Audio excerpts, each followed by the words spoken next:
Hi everyone, welcome back to the channel. In today's video, I'll show you how to use the Windows Security Dashboard to keep your PC safe and protected. So, let's get started.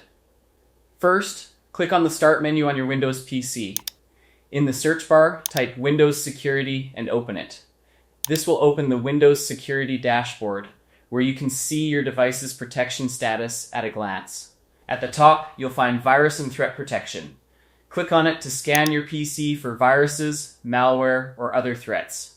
From here, you can run a quick scan, full scan, or custom scan depending on your needs. Next, go back to the main dashboard and select Device Security. This section shows important features like core isolation and secure boot, which help protect your system from advanced attacks. Now tap on Firewall and Network Protection. Here, you can check whether your firewall is turned on for public, private, and domain networks. Make sure all firewalls are enabled for maximum protection. After that, open App and Browser Control.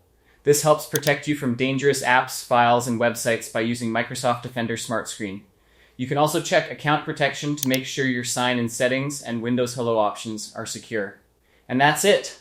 If you found this video helpful, don't forget to like, subscribe, and hit the bell icon for more practical tips. Thanks for watching, and I'll see you in the next video.